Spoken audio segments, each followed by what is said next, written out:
Bismillahirrahmanirrahim. Assalamualaikum warahmatullahi wabarakatuh. Halo semuanya, selamat pagi. Hari ini kita belajar manajemen perubahan.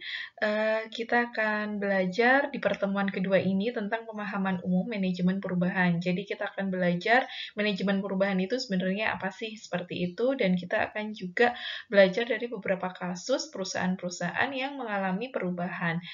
Dan ini bersama saya, Rosana Eri Puspita, dan kita menggunakan buku Managing Organizational Change yang ditulis oleh Ian Palmer, Richard Dunford, dan Kip Akin, yang bukunya diterbitkan oleh McGraw-Hill International Edition.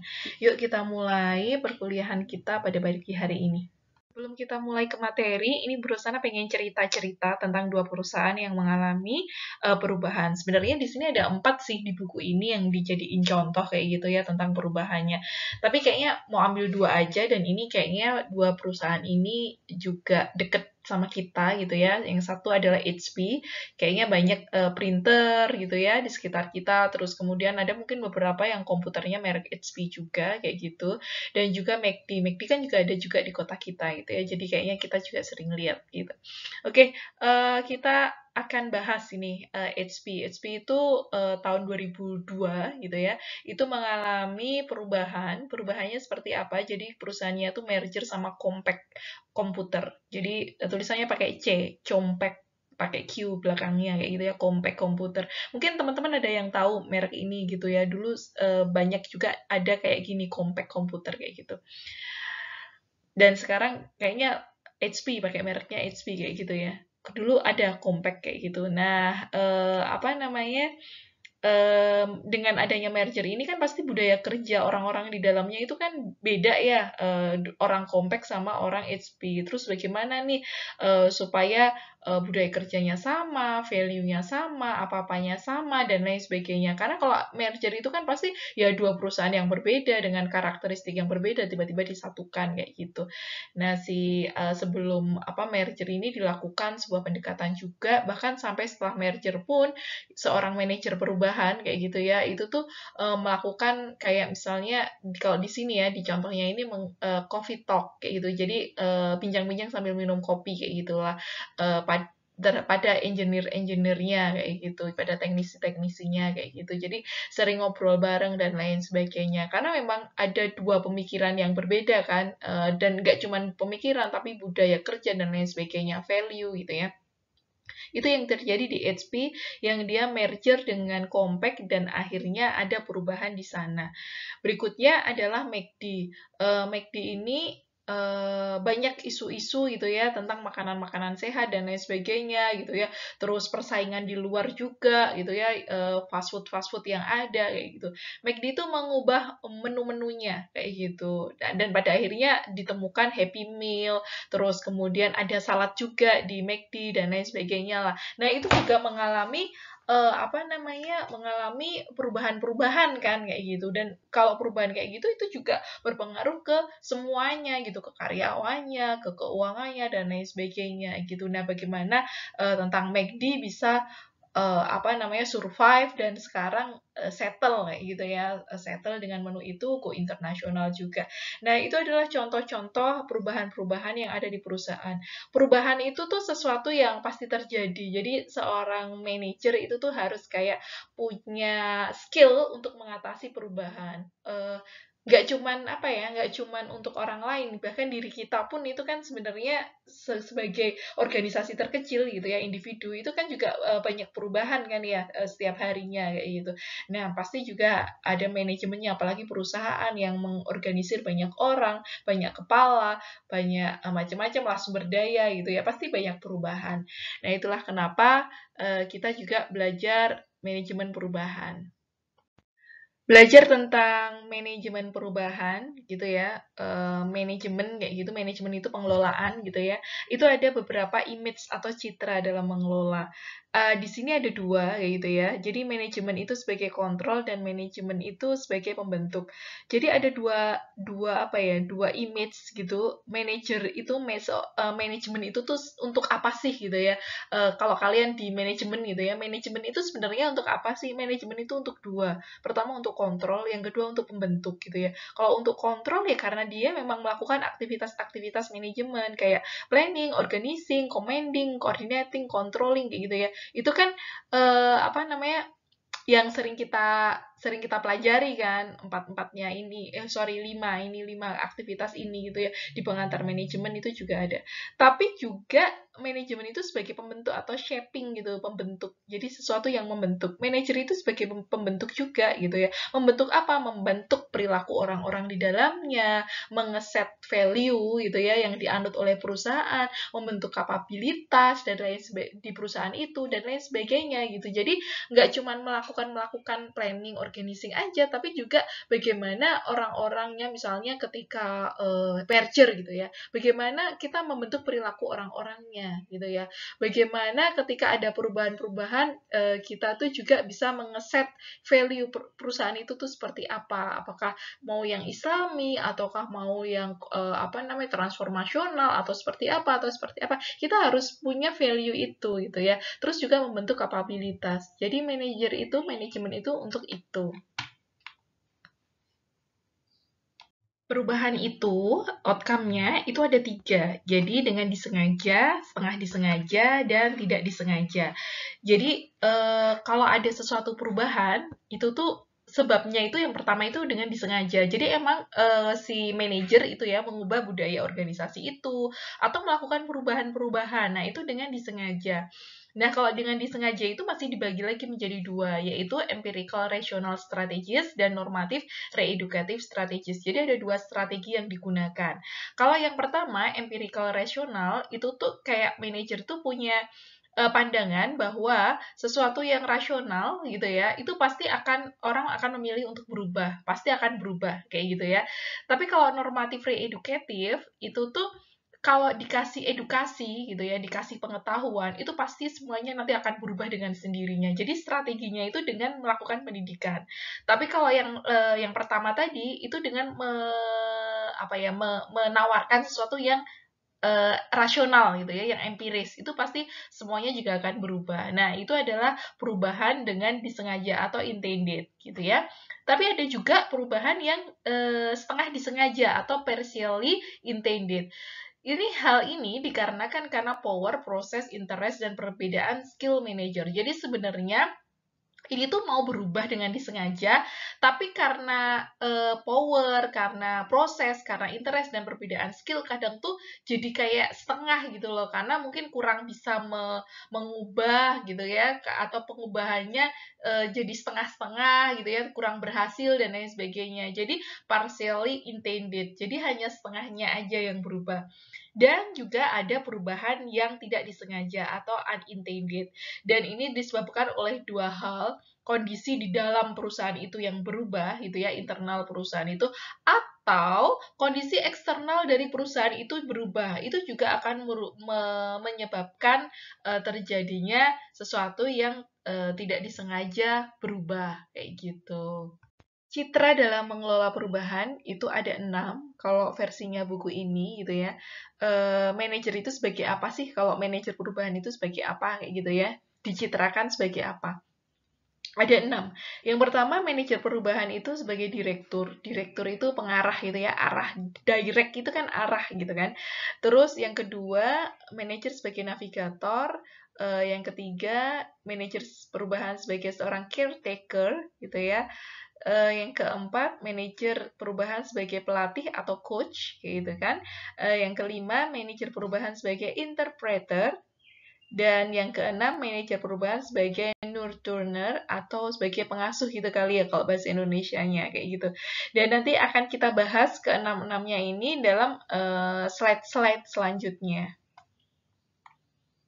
Citra pertama itu manajer perubahan sebagai direktur gitu ya. Direktur itu adalah direct orang yang mendirect, apa ya, orang yang mengarahkan, mengatur gitu ya, kita tuh akan kemana, tujuannya kemana gitu ya. Direktur itu adalah kontrol dan juga dia merubah outcome sehingga tujuannya tercapai. Namanya aja direktur gitu ya. Jadi manajer itu ya sebagai direktur kayak gitu. Nah, teori yang berkaitan dengan hal ini itu adalah N-step teori gitu ya.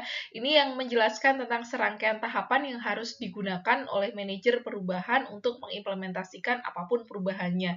Jadi ada step-stepnya gitu ya, ada tahapan-tahapannya kayak gitu. Jadi nggak bisa semuanya itu sesuatu yang instan kayak gitu. Jadi harus ada tahapan-tahapannya. Nah, itu adalah N-step teori.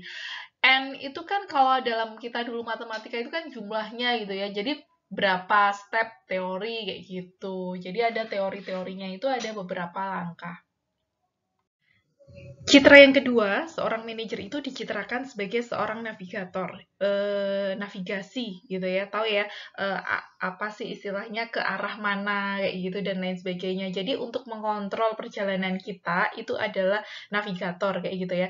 Jadi kontrol ini tuh masih menjadi hal yang paling penting dan dia tuh jantung dari manajemen itu adalah kontrol. Makanya kalian mungkin pernah ambil mata kuliah manajemen kontrol sistem alias sistem pengendalian manajemen gitu ya. Pengendalian itu tuh sangat penting kayak gitu. Nah, itu adalah fungsi dari manajemen sebenarnya. Jadi meskipun ada banyak faktor eksternal dan lain sebagainya, tapi manajer itu tetap bisa mencapai tujuan yang dia inginkan, yaitu dengan punya kontrol itu. Nah, terus kalau ngomongin tentang ini, teorinya pakai teori apa nih? Nah, teorinya adalah pakai contextualist or perceptual theories of change. Jadi ini asumsi dengan teori kontingensi yang menyatakan bahwa perubahan itu tidak boleh dan tidak dapat dipadatkan gitu ya, nggak boleh padat dan dia dilihat sebagai rangkaian peristiwa yang linier dari waktu ke waktu, periodik kayak gitu ya, dan sebaliknya itu dipandang sebagai proses yang berkelanjutan. Jadi dia tuh nggak boleh di apa ya ya intinya kita tuh harus melihat prosesnya gitu ya, bukan sesuatu yang ujuk-ujuk jadi, bukan sesuatu yang apa sih istilahnya, sesuatu yang hasilnya produknya dipadatkan lah istilahnya kayak gitu, enggak, tapi itu adalah sebuah proses kayak gitu. Yang ketiga, manajer itu dicitrakan sebagai seorang caretaker kayak gitu ya. Manajer perubahan itu sebagai seorang caretaker. Ini adalah citra ideal dari sebuah manajemen yang dia merupakan salah satu kontrol gitu ya. Meskipun dia mempunyai kemampuan untuk melakukan kontrol, tapi dibatasi juga dia itu untuk berbagai kekuatan gitulah, baik yang didorong secara internal maupun eksternal gitu, dengan mendorong secara relatif terlepas dari niatan menjadi seorang manajer. Jadi dia seorang pengambil apa ya, care itu tuh peduli gitu loh, caretaker, pengambil kepedulian yang peduli sama karyawan-karyawannya. Nah, itu adalah idealnya seorang manajer itu yang seperti itu, yang ngerti lah gitu ya sama karyawan-karyawannya. Dia pakai teori apa? Di sini dia pakai life cycle teori. Jadi organisasi itu memahami setiap tahapan mulai dari lahir, tumbuh, matang, penurunan, atau nanti juga kematian dalam life cycle di perusahaan itu. Makanya karena itu gitu ya harus benar-benar dijaga, care, peduli kayak gitu ya. Supaya apa? Supaya life cycle-nya itu berjalan dengan baik dan enggak ketika penurunan ada inovasi dan lain sebagainya. Jadi harus dijaga gitu ya, harus care, harus jadi manajer itu harus kayak apa ya, caretaker lah, pengambil pengambil pengambil kepedulian gitulah ya untuk yang ada di bawahnya kayak gitu. Keempat, ini adalah manajer sebagai seorang pelatih atau coach kayak gitu ya. Kayak kita olahraga gitu kan ada pelatihnya kan ya. Nah, kayak gitu. Jadi dia sebagai seorang coach. Jadi manajer perubahan itu sebagai seorang coach itu mengasumsikan bahwa manajer perubahan atau konsultan perubahan itu mampu dengan sengaja membentuk kapabilitas organisasi dengan cara tertentu. Kayak coach apa ya, Bro Sana kan ikut memanah kayak gitu ya. Dulu pernah punya coach gitu waktu Bro Sana masih di Jogja, masih kuliah kuliah gitu, ikut panahan, ada coach. Jadi dia itu benar-benar membentuk kapabilitas perusahaan. Nah, bagaimana caranya memanah, bagaimana posisi badan, bagaimana cara harus berdiri, melihat panah, apa yang harus dilakukan, terus berapa kali tembakan dalam setiap kali latihan minimal, dan lain sebagainya. Itu adalah tugas sebagai seorang coach untuk membangun kapabilitas kayak gitu. Begitu juga dengan di perusahaan, kapabilitas seorang sumber daya seorang marketing misalnya. Nah, itu adalah kalau mau mampu dia berubah gitu ya, itu tidak lepas dari peran dari manajer perubahan kayak gitu. Teori yang dipakai di sini apa? Yaitu adalah organizational development theory. Teori ini tuh yang memperkuat change perubahan manajer sebagai coach image kayak gitu ya. Dia mengimplementasikan perubahan yang menekankan pentingnya humanisme, demokrasi, pengembangan individu dalam kehidupan organisasi. Teori yang dipakai itu gitu. Citra kelima, manajer itu dilihat sebagai seorang interpreter. Untuk apa ya, interpreter itu menginterpretasikan gitu ya. Kalau ada sesuatu itu tuh artinya apa sih gitu, interpreter gitu ya. Jadi di sini untuk mengelola perubahan itu menempatkan seorang manajer perubahan pada posisi menciptakan makna bagi anggota organisasi yang lain. Jadi dia itu yang menciptakan makna. Maknanya apa? Kalau kayak gini tuh maknanya apa? Kayak gitu ya, dan lain sebagainya. Dan membantu mereka memahami peristiwa dan tindakan organisasi gitu. Jadi harus dimaknai gitu kan. Kalau misalnya ada kebijakan seperti ini, misalnya yang sedang lagi rame nih, pegawai Kementerian Keuangan nggak boleh memamerkan harta kekayaan. Kenapa gitu? Interpretasinya apa? Kenapa seperti itu dan lain sebagainya. Manajer perubahan itu penting banget di ketika ada momen-momen perubahan-perubahan dalam sebuah organisasi gitu ya. Terus berikutnya, dia juga membutuhkan kemampuan untuk menyediakan legitimasi mengapa sesuatu itu dinyatakan tepat untuk organisasi. Jadi seorang manajer perubahan yang dia tugasnya sebagai seorang interpreter, dia itu juga harus bisa menyatakan ini tuh kenapa sih ini tuh paling tepat untuk organisasi ini, supaya diikuti oleh orang-orang lain kayak gitu. Ini paling tepat tuh kayak gini loh, kayak gini. Nah, itu tuh kenapa seperti ini. Itu harus mampu dipahami oleh orang-orang yang ada di dalam organisasi itu. Teorinya apa sih yang ngomongin tentang ini? Teorinya adalah sense making theory. Teori ini tuh fokus terpusat di kebutuhan untuk proses strukturisasi, dan dia mengalir juga melalui makna pekerjaan organisasi itu terjadi. Jadi kalau ada pekerjaan gitu ya, itu tuh nggak ngomongin tentang strukturisasi, tapi juga maknanya bagi perusahaan itu tuh apa, bagi organisasi itu apa, kayak gitu. Jadi maknanya seperti apa itu tuh yang paling penting. Citra keenam atau citra yang terakhir di sini ya, manajer perubahan itu sebagai pengasuh atau nurturer. Apa ya bahasa Indonesianya? Kayaknya ini kan dari buku bahasa Inggris gitu. Kayaknya paling tepat mengasuh sih ya, mengasuh gitu ya. Jadi ini tuh mengasumsikan bahwa perubahan kecil itu dapat berdampak besar pada organisasi dan manajer tidak dapat mengontrol hasil dari perubahan ini kayak gitu ya. Jadi ini tuh sesuatu yang kayak siklus kayak gitu loh. Jadi memang kita tuh nggak bisa mengontrol, perubahan itu akan tetap ada gitu meskipun nggak kita buat-buat gitu ya, akan selalu ada karena itu kayak siklus aja gitu. Nah, teori yang ngomongin ini tuh teori apa sih? Yang pertama adalah chaos theory. Perubahan itu tidak linear, tidak stagnan linear garis kayak gitu ya.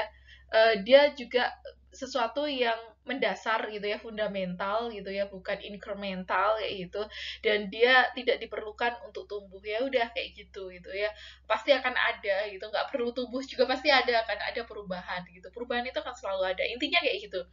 Dan juga ada Confucian atau Taoist teori kayak gitu ya, teori yang bersumber dari Tao dan Confucius gitu. Ini kayak drakor-drakoran kayak gitu ya, berusaha ketika bikin PPT ini wah kayak drakor kayak gitu.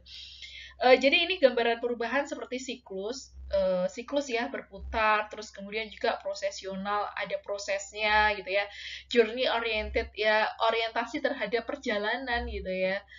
Pasti akan ada perubahan karena kita aja deh manusia sebagai organisasi terkecil gitu, ya pasti akan ada perjalanan hidup kita itu akan membentuk kita yang seperti ini ya, kayak kalian lah, kalian perjalanan hidupnya kayak gitu gitu ya, makanya sekarang jadi karakternya kayak gitu. Begitu juga dengan teman kalian yang dia lalui itu tuh berbeda perjalanannya, makanya dia karakternya jadi kayak gitu gitu ya. Jadi emang journey oriented, perjalanan kita beda-beda, makanya membentuk orang yang berbeda. Terus juga di Taoist teori itu juga tentang menjaga keseimbangan. Ya memang harus berubah untuk keseimbangan. Kalau nggak berubah ya punah kan kayak gitu ya. Kalau hukum biologi kan kayak gitu. Kalau kita nggak mau berubah, kita nggak mau adapt gitu ya, nggak ada perubahan ya punah, kayak dinosaurus nggak mau berubah ya dia punah sampai sekarang gitu. Sementara jerapah gitu ya, yang lehernya panjang gitu ya, salah satu bentuk adaptasi dia yang makan makanan apa dari pohon-pohon yang tinggi gitu kan ya, pelajaran biologi zaman SMP gitu. Nah, dia makanya bisa ada sampai sekarang kayak gitu. Dan diikuti oleh orang-orang yang terlibat gitu. Jadi ajaran Taois ini gitu ya, perubahan ini ya pasti akan diikuti oleh orang-orang yang ada di situ. Orang-orang yang terlibat di situ di sebuah organisasi, sebuah perusahaan dan lain sebagainya itu juga seperti itu. Gitu sih. Bagus ya belajar tentang manajemen perubahan kayak gitu. Jadi kayak sebenarnya sama sih kayak kita belajar manajemen itu kan bagaimana mengelola ya, mengelola organisasi gitu ya. Organisasi terkecil itu tuh diri kita gitu, manusia. Jadi kayak kita tuh belajar tentang diri kita sendiri dan syukur-syukur dibawa ke organisasi yang lebih besar kayak gitu. Nah, itu bagusnya belajar manajemen menurut perusahaan itu sih.